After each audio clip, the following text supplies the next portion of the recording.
We are back at the Shell V-Power Motorsports Park.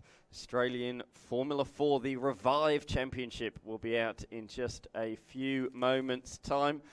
Marshals are standing in a staggered formation. They don't start side by side like they do in most categories here this weekend. They start staggered as they would in Formula 1 or various other European categories, such as the pinnacle of open wheeler racing around the world, the FIA Formula 1 World Championship. But it's the FIA Formula 4 Championship that will be out next, the Australian Formula 4 Championship, really where it all kicks off for these young kids. Already in its history has produced stars such as Liam Lawson, Thomas Randall, Aaron Love as well, and even Will Brown, who of course will be making his NASCAR Cup Series debut this evening, tonight, early hours of tomorrow morning. So it's produced plenty of stars already in its short history, and really great to have the series back, Darren.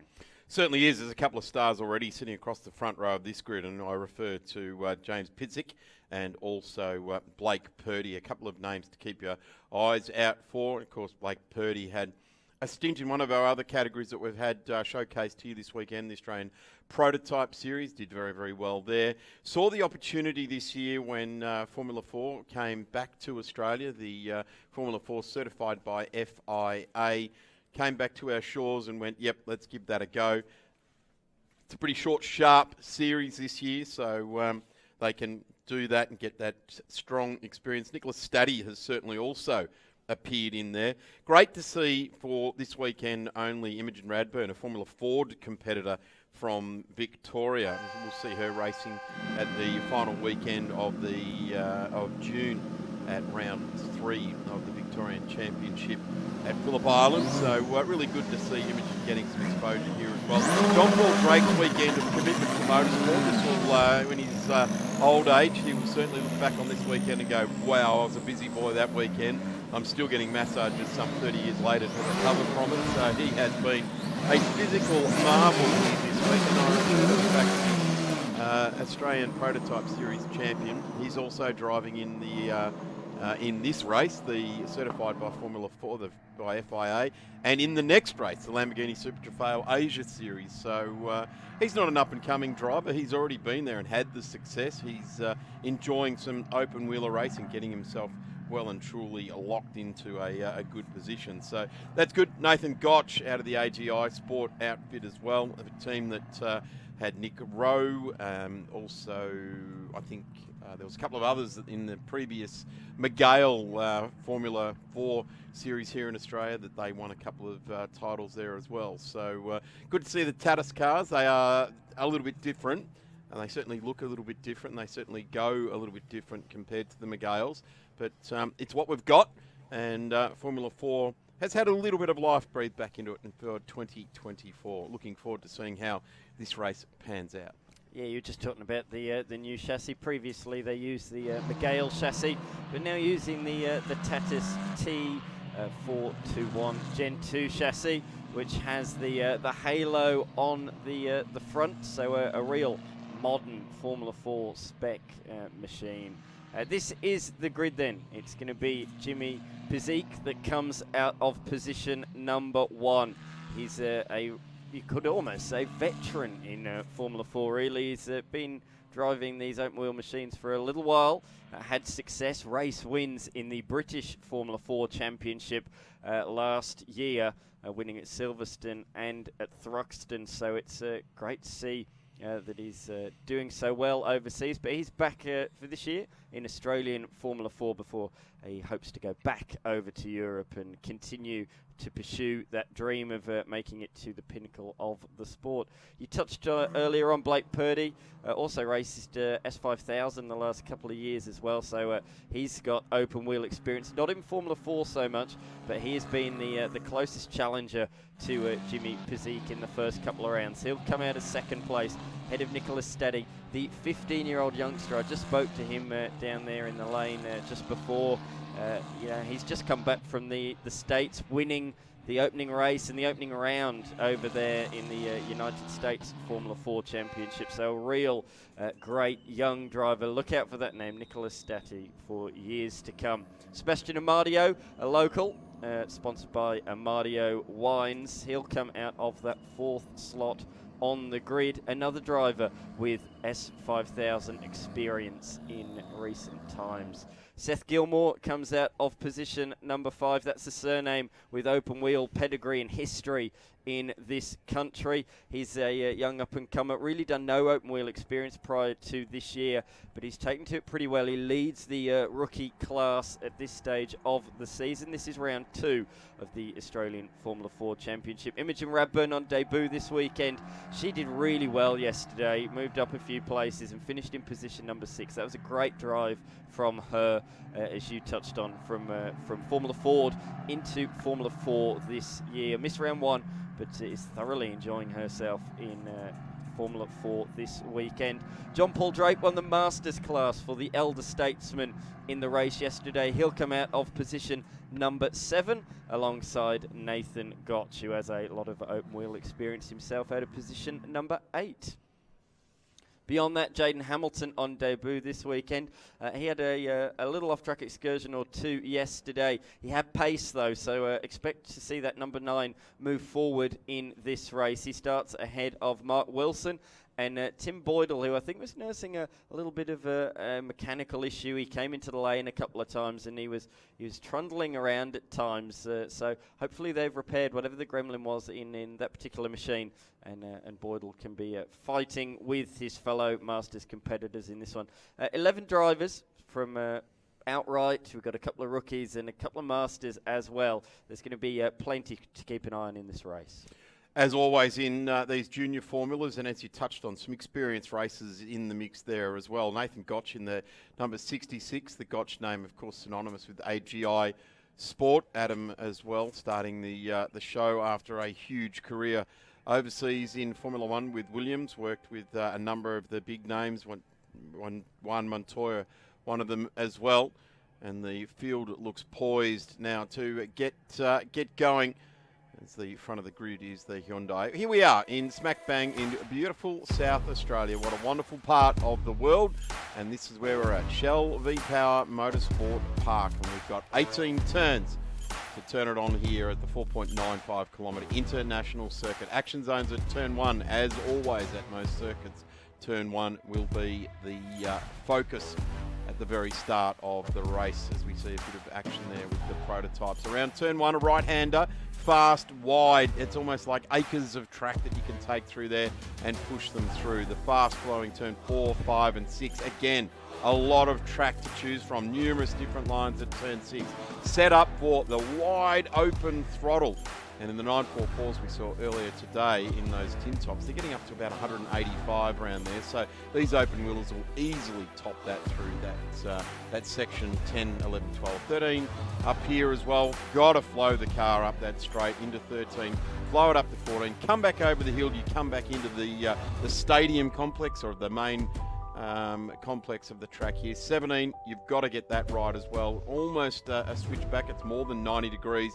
The next corner is flat. Turn 18. Hold it open. Hold it wide open. And hopefully you've got the flow up the straight. Here we are. Tailem Bend, South Australia, opened in 2018. I was here for that. 4.95 kilometres around this magnificent track. Great shots here, and a big congratulations to Blendline TV for piecing together such a fantastic broadcast here this weekend. As many cameras as you can get out there to cover all the action as we go down to Callum Brannigan on the grid. Thank you, boys. Down here with Davide De Gobbi. You are the General Manager for Top Speed. Here this weekend, obviously, we've got Lamborghini Super Trofeo Asia, as well as F4, in addition to what we had last year. But you must be thrilled to see 2 thriving categories here in Australia. Yeah, it's amazing for us. It's a big challenge on all the aspects because, of course, especially with the logistic, it's not easy actually to bring here international series. But drivers and team are really happy to be here. We have a very great, fantastic venue. The circuit is really nice and people here are really very helpful and really friendly to work with. So it's amazing to be here in Australia with both Lamborghini and Formula 4. We love having you here. Thank you for coming. You're welcome, and hope to come back again next year. Great to hear from Davide, a really big force to be reckoned with in this part of the world as far as circuit racing is concerned. A lot of experience, Davide, and we enjoy the product that he puts together and support here in Australia as much as we can right throughout the region as well. Dan, a guy that sees the advantage of being a promoter in motorsport and successful at it as well. Absolutely, yeah. They love bringing the Lambos here last year, and that is why they have returned once again. The second time, only the second time they've ever visited Australian shores, and both times have been here at the Shell V-Power Motorsport Park. And great to see as well how many drivers are on the grid in this series, and I believe that Callum's down there with our pole sitter. Dan, we've got Jimmy Physics sitting on pole position here. Yesterday was a great day for you. So far this season's been outstanding. What are your thoughts heading into this race? Yeah, I mean, I think it's going to be key just to get a good start, good first couple of laps, as it's pretty cold with the track this morning. Tyres obviously very cold as well. It's first time out for today. So yeah, it's just going to be good start, good first couple of laps, see if we can break the toe in the first couple of laps. And Thank you, Jimmy. Thank you, Jimmy. all good, thank you. Thanks, Callum. Thanks, Jimmy. Good to have a chat down there. Of course, Callum and Jimmy, old mates from their time, both calling and racing in the Victorian Series for Formula Ford there as well, and we're kind of proud of this guy to see him advancing on in his career.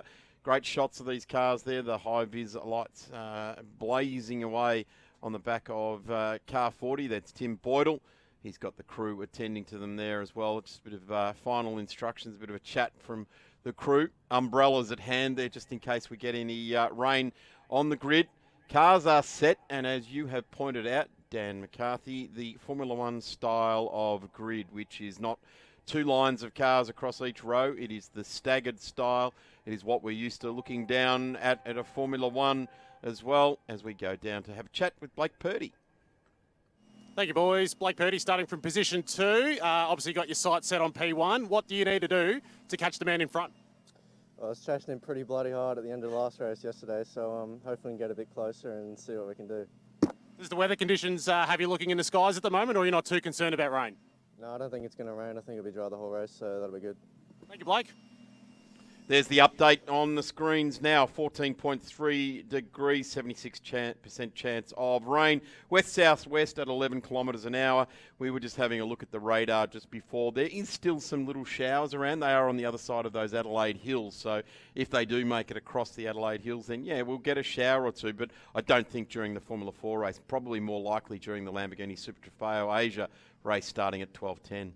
I was in the AGI garage just before, about 15 minutes ago, talking to Adam Gotch, and he said, yeah, I don't think rain's going to be the problem, but trying to get temp into these tyres is going to be absolutely essential. It could even be survival of the fittest in the opening laps of this race. So watch for the action, because they've not driven in temperatures this cold on slick tyres. They did do a little bit of wet running on Friday, but that was proper wet conditions, and not everybody even set foot in that. But so these are completely different conditions that these guys are heading out into.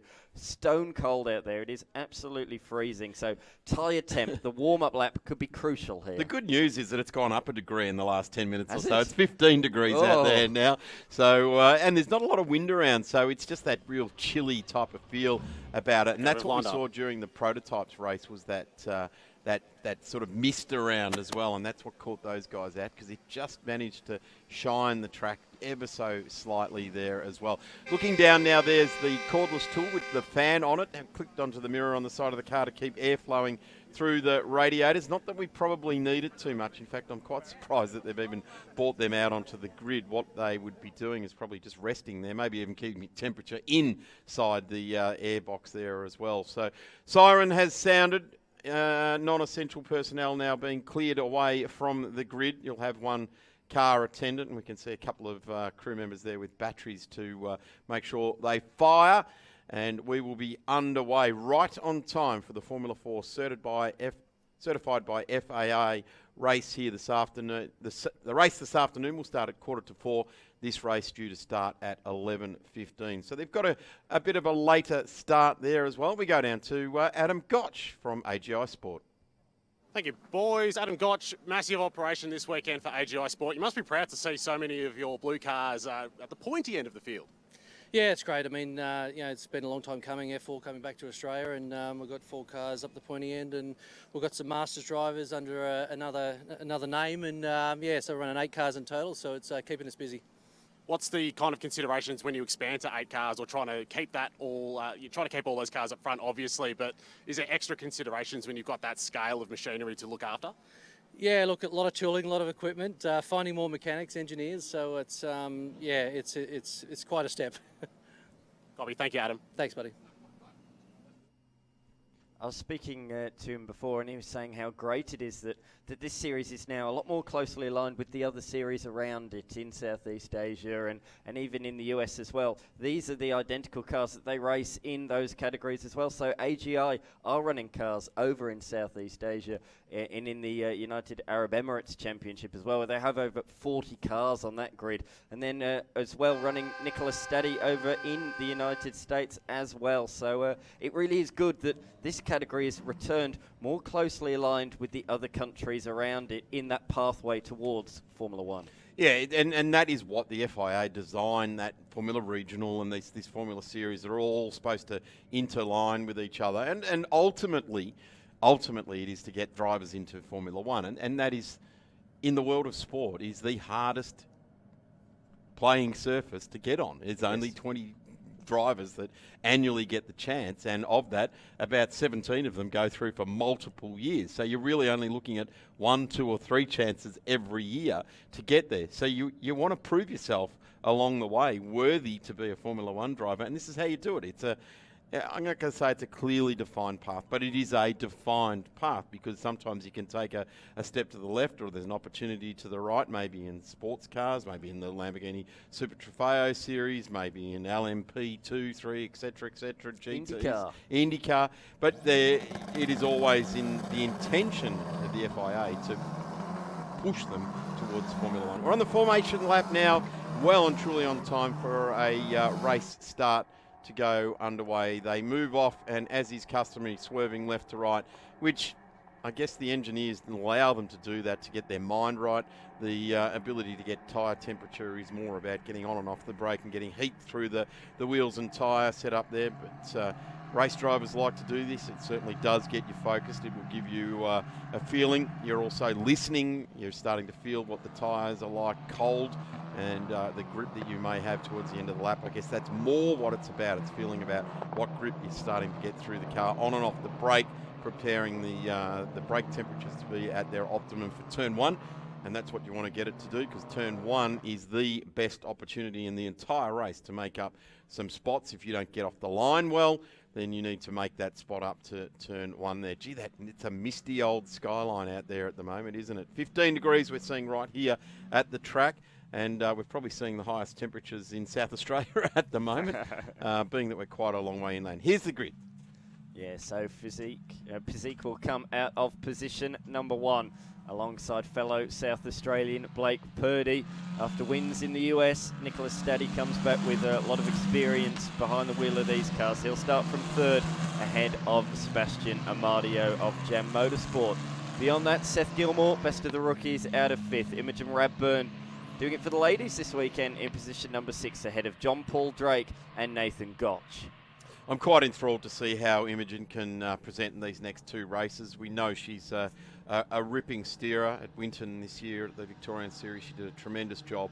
So this is a good, I guess, toe in the water exercise for Imogen to see if this is something she wants to pursue as well. And it's being that it's come to our shores, gives you the opportunity maybe not spend so much money if you had to go into Asia or North America to do it. But looking forward to seeing how Imogen gets on with the job here. Next to John Paul Drake, Nathan Gotch, Jaden Hamilton, Mark Wilson and Tim Boydell. We saw the crew with the umbrella just on the starting grid there as well. Cars just making their way around now through turns 7, 8 and 9 and 10. Down towards 17 we're going. So we've only got a couple more corners to go. Big lock up there for no, I don't think Seth Gilmore's one behind. That was Imogen Radburn with the big lock up there on the run down the hill. Hopefully That's flat the thing, spot. is trying to get the heat through the brakes, and you're going to, when you start to zig and zag, you got the opportunity to pinch up a brake. But great to see the fans up on the hill looking out over some Formula 4 open wheeler racing.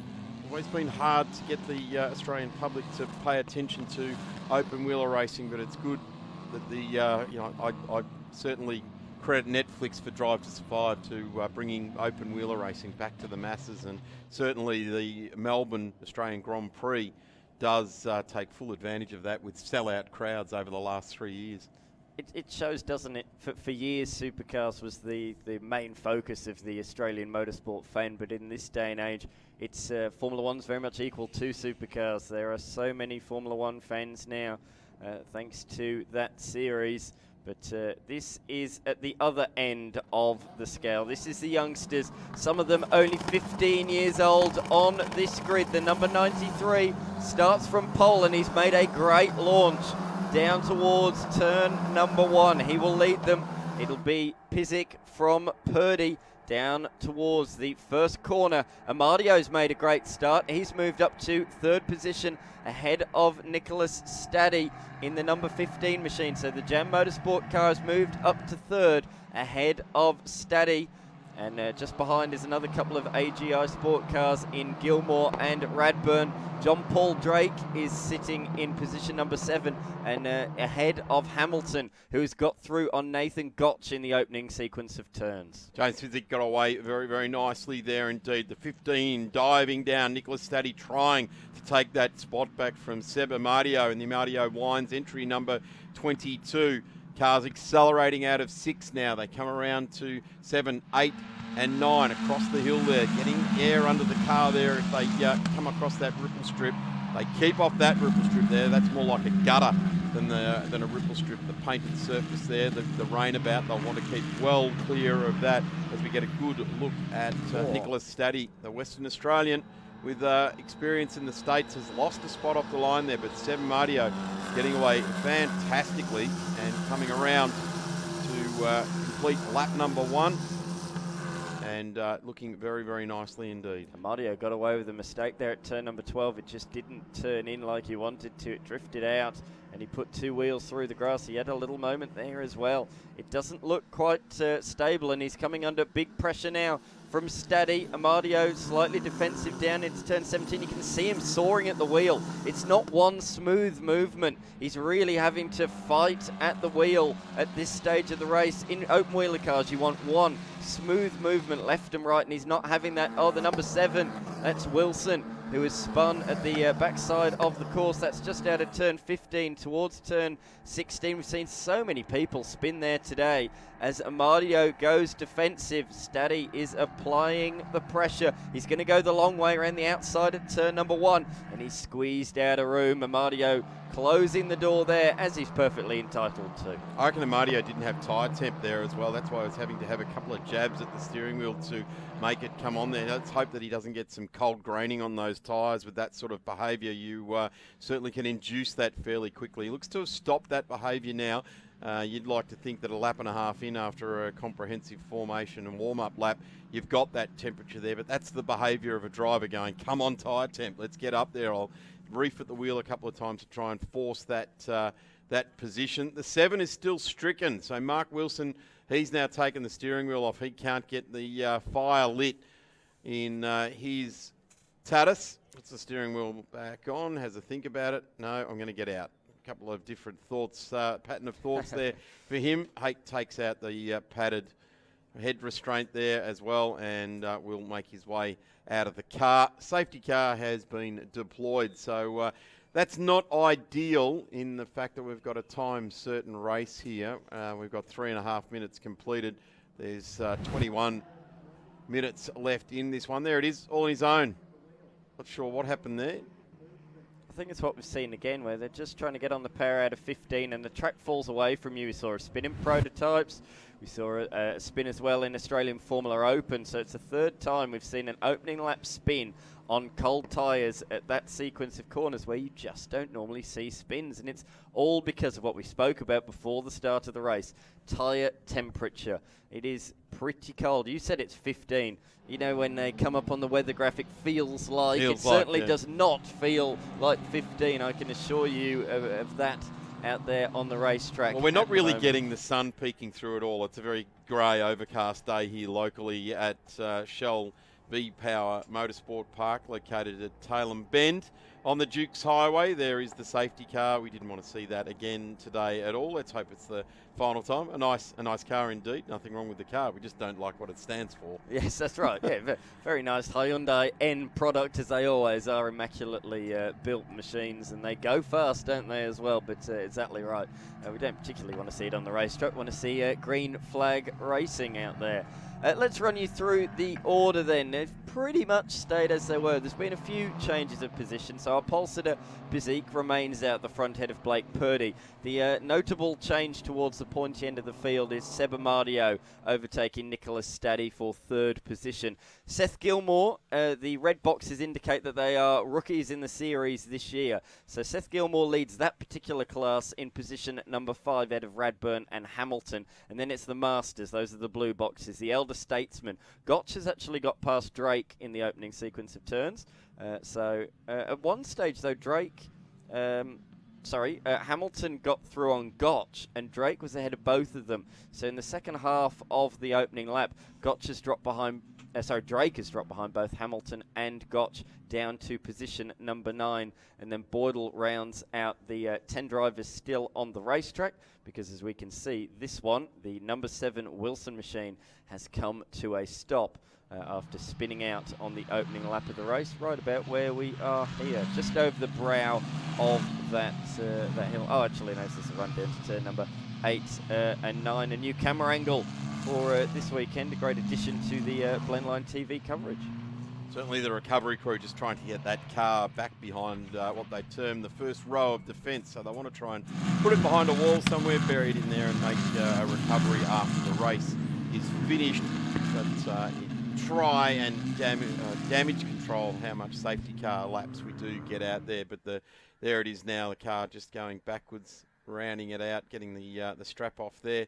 So the number 7, I guess, has now been deemed to be in a space of safety, and I guess they want to get the driver out of being trackside as well. Go and take a seat in the recovery vehicle. He doesn't seem too keen to. Does he? He wants you probably couldn't push me back out on the track and get me in this race, could you? The whole process of getting the head pad restraint in there and the driver's harness back on. Not much time under safety car to do those sorts of procedures. As we have a bit of a look out across the top of the property here at Shell V-Power Motorsport Park. And they come across now, make their way around to 15, 16, 17. Let's hope that the lights are extinguished on the safety car in the next few metres or so we can get this competition back underway. Doesn't look to be going to go around again. Yeah, you can still see the car being recovered at the top end of the shot. So we've spoken a bit about this new chassis. So this is the Tatis F4T 421 Gen 2 chassis. It was homologated in 2021. It is the really current spec Formula 4 that's used basically in every single nation around the world, bar 1 or 2. It's the most popular chassis of Formula 4 machinery.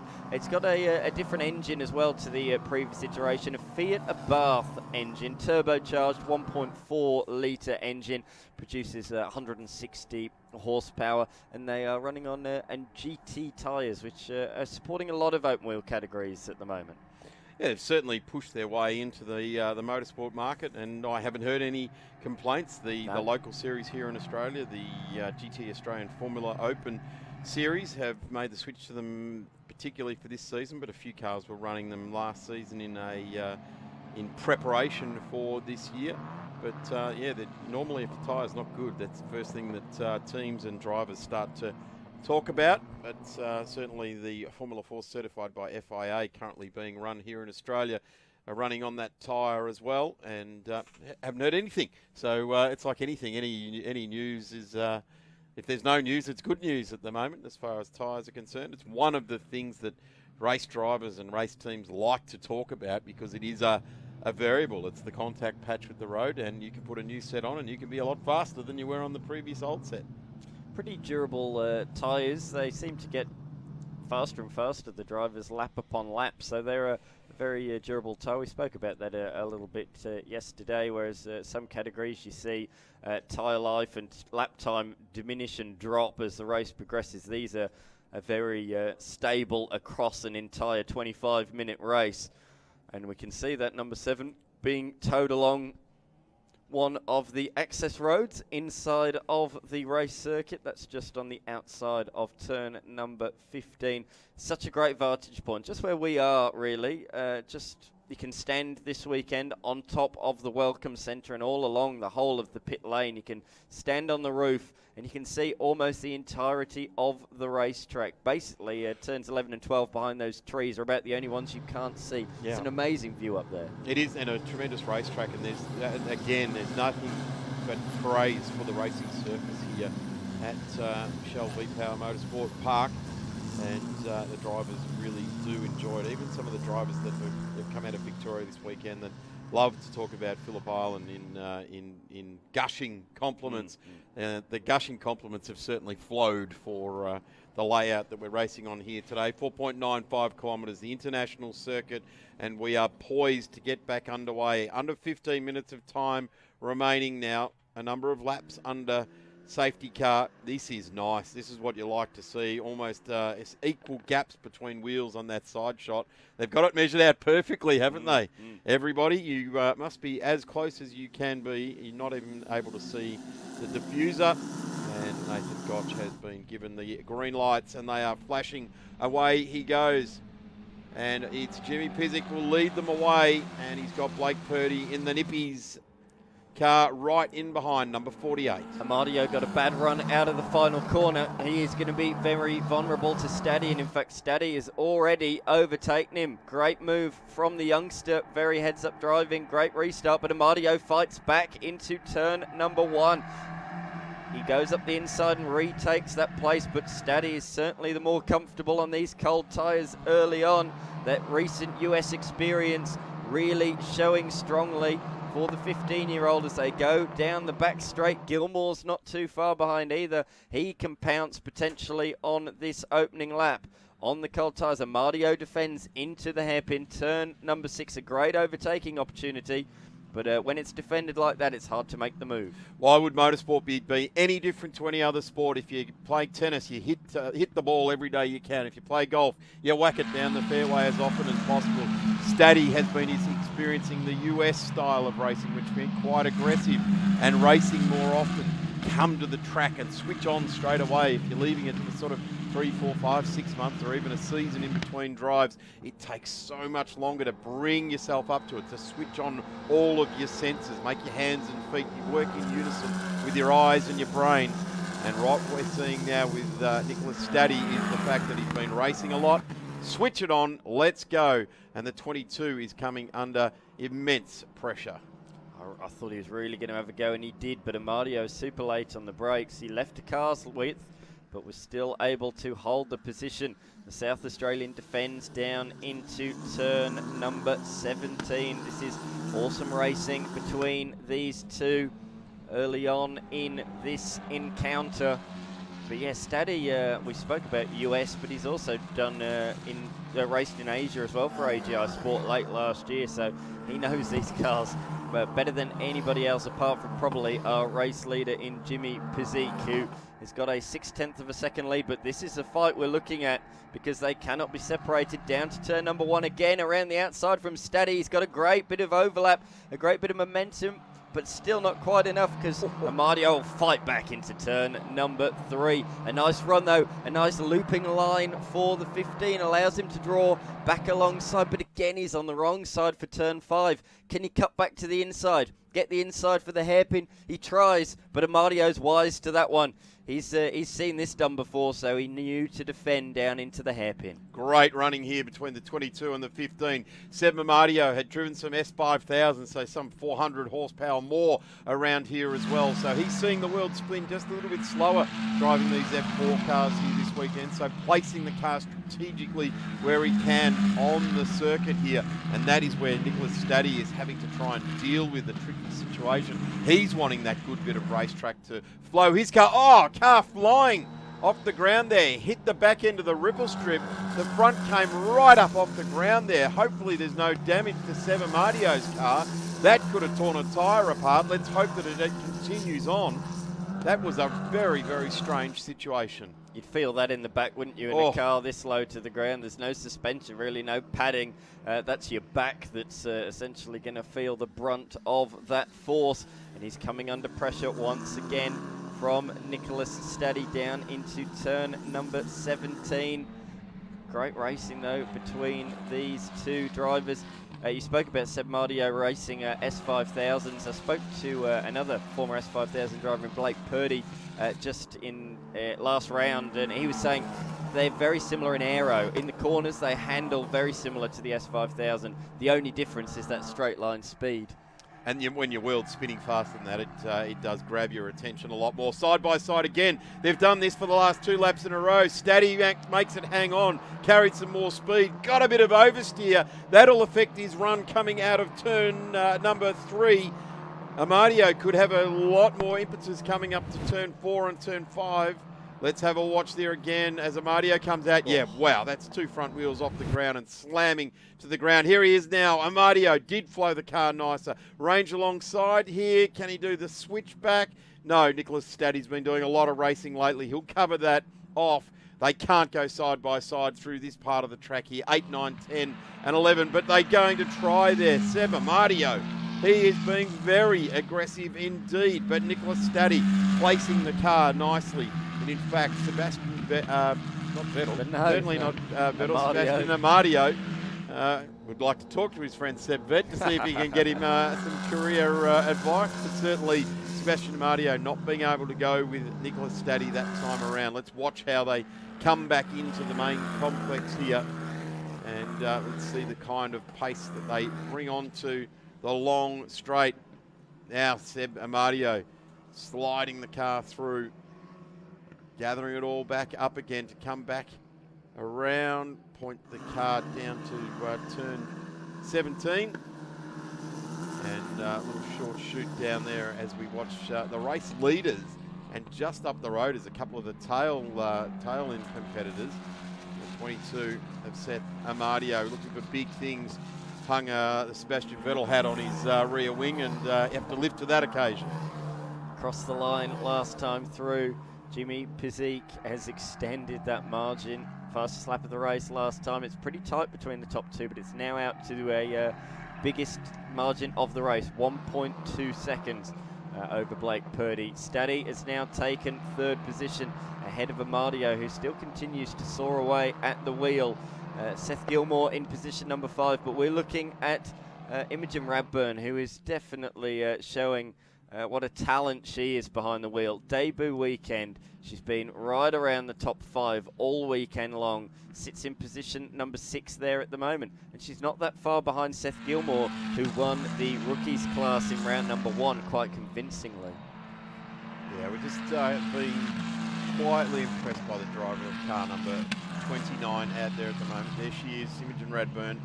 And just doing all the right things. You don't want to come to a weekend like this and start to knock the car around. Oh, but mistake again from Amadio. That's the corner he doesn't like, Crofty corner. And he ran a little bit wide there. 2 wheels through the grass. Didn't get air. I saw this car run a little bit wide as we broke away to the other camera shot, and he did not make the corner. Hamilton on debut in the series this weekend, running off the road at turn number 10. But manages to get back on the track without any damage, just a bit of a bruised ego, and away he goes. So that's not too bad. He is a rookie. He's only really done very limited open wheel racing prior to this. He'd done a couple of rounds in Formula Open just to prepare for this weekend. So, as we say, he has got the pace. He's just made a couple of unforced errors this weekend. Oh, in fact, the car went a full 360 as he ran wide at turn number 10. So that was a very good recovery considering, and didn't stall the car. We saw early on with Wilson, you know, when you spin 180 degrees, it's very easy to stall the car, but he kept it running. He has lost places to John Paul Drake and Nathan Gotch, but he's resumed in 9th. And the car has not been damaged. He hasn't stalled it. So he'll just be learning, getting more laps under his belt. This is what we're talking about with Imogen Radburn, keeping it on the black stuff, doing a learning weekend, taking it all in. Here's John Paul Drake now trying to execute a move on Nathan Gotch. They're going to go side by side through this part of the track. Don't forget that the Physical Marvel Award's going to go to John Paul Drake this weekend. He's already had a race in his prototype. This is his F4 race. He'll get straight out of this into his Lamborghini Super Trofeo Asia Evo 2 Steed and have the next race on the bill as well. Got a little bit of time off until 2:35 where he jumps back in the prototype, and then the final race in this category later on this afternoon at 3:45. So he's perfected that move. A big story around him this weekend.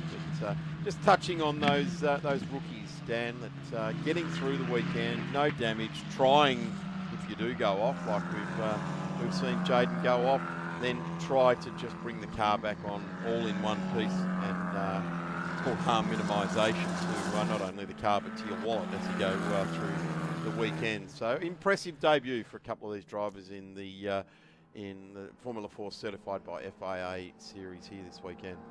John Paul Drake won the opening race of round 1 in the Masters class, but had to start race number 2 from pit lane. He finished 4th in the class and then 3rd in the final race. He actually did come around with the Masters class round win in the opening round, which was just here around a month ago.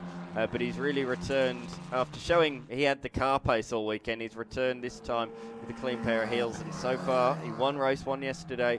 He's now back in front in the Masters class in race number 2, and he's probably done, apart from maybe Dean Canto, the most laps of this circuit of anybody. Yeah, certainly Dean Canto does a lot of laps here, doesn't he? Does, yes. Yeah. And Dean Canto's actually here this weekend. I saw him in the garage. He's helping the Tony D'Alberto and Adrian Dietz entry in the Lamborghini Super Trofeo Asia Series. He raced in it last year. He did race in it last year. Helping out with those guys. He's been kept pretty busy too. There's been a lot of projects on that car, including an engine change. Very lengthy engine change, and it shares the same number as this car on the screen, number 93. Our race leader at the moment, Jimmy Physic, is doing a good job over Blake Purdy with 3.5 minutes left to go. Nicholas Staddy, Seb Amadio, then we've got Seth Gilmer, Imogen Radburn, John Paul Drake, Nathan Gotch, then Jaden Hamilton, all on lap number 9, and then it is Tim Boydell, who is on lap 8. So this is our race leader, getting some really nice shots of this magnificent hue of blue that AGI Sport call their corporate logo and colours, and really does look very, very nice indeed out there on track. Blake Purdy, I think he's wondering what could be. He's trying to formulate a plan. I think he's got a plan, but it's the execution of that plan to get back to Jimmy's very, very rapid lap time, 150.37. Having said that, Blake Purdy yesterday reset the lap record at a 150.24. They haven't been within 1/10 of a second of that in this race, but certainly they're on an older set of tyres now, and they're potentially not going to get any faster. Still with another race to go this afternoon at 3:45. Purdy was the closest anybody had been yesterday to Jimmy Physique all season long. He was, in the end, just under a second shy, or just over a second, sorry, shy of taking the race victory. He really took the fight to Physique yesterday. They were both setting fastest laps, dueling it out, exchanging lap records. It really was a high-quality duel at the top end of the field, but Physique just about had the measure of Purdy, and is doing so again in this race at the moment as we look at the number 15 machine of Staddy out there in position number 3, and this could be, if he can stay there, his 4th consecutive top 3 finish. He would have had the whole set of 5 races out of 5 had he not got a time penalty in race 1 of the season. Just was rolling at the start, got a penalty, demoted him to 5th, and it made his first round a little bit more challenging than it probably needed to be. But that's just a 15-year-old, you know, just creeping a little bit.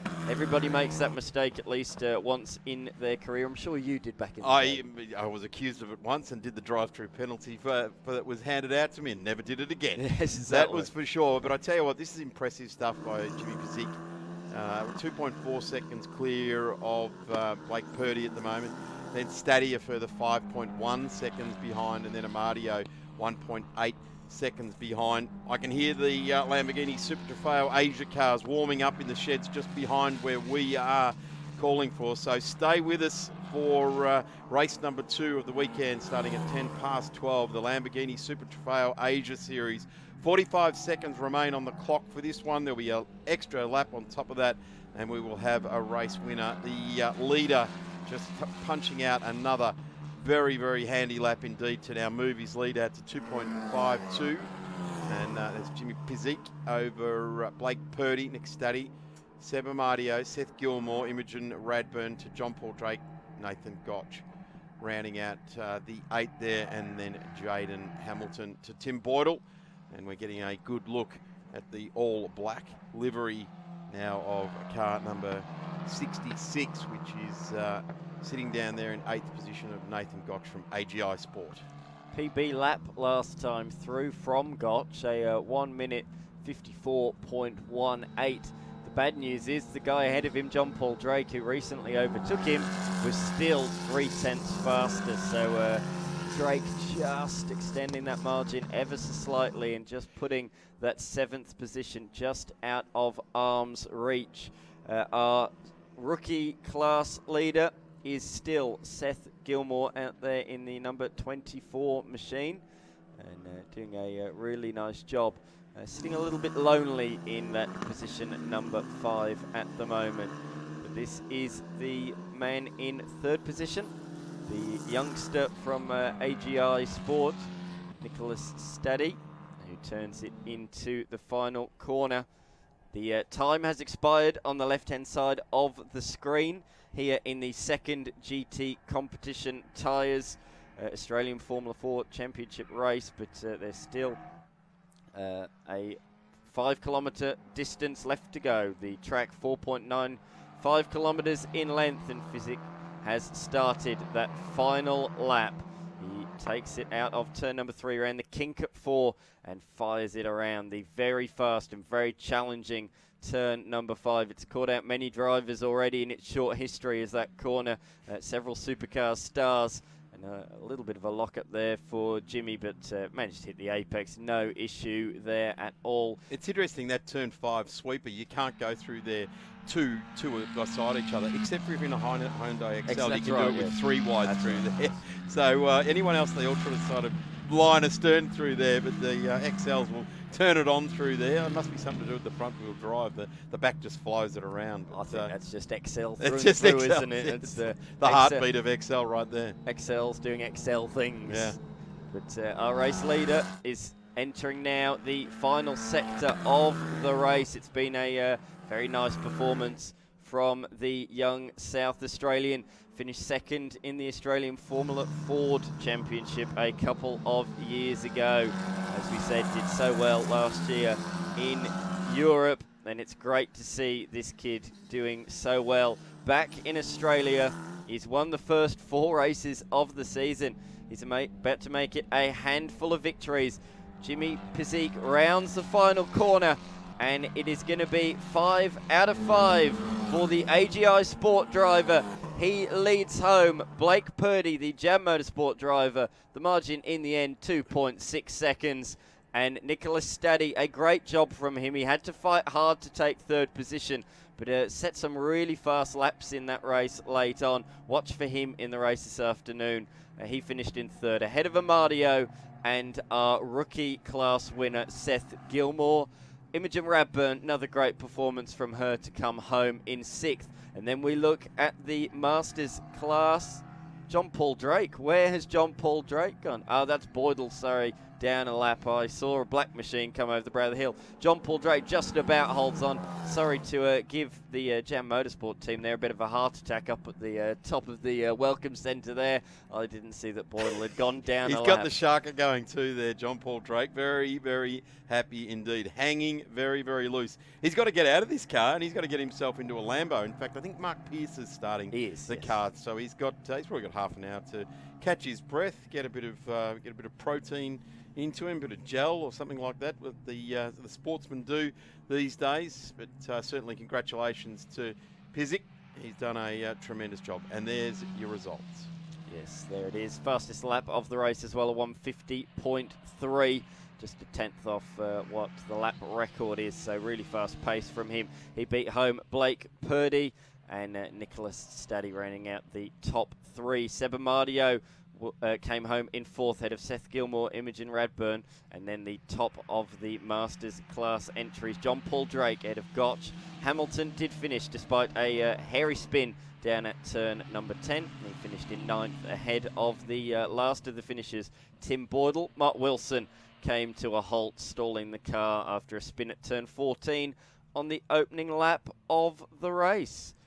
We can see all the fans lined up at the top of the Welcome Centre. I'm sure many more will hit the top deck there because the Lamborghinis are out next on the racetrack. That's it. Lamborghini Super Trofeo Asia. Race number 2 is just a few minutes away. We're going to take a quick break up here in commentary and we'll be back in just a couple of moments' time with the Italian machines.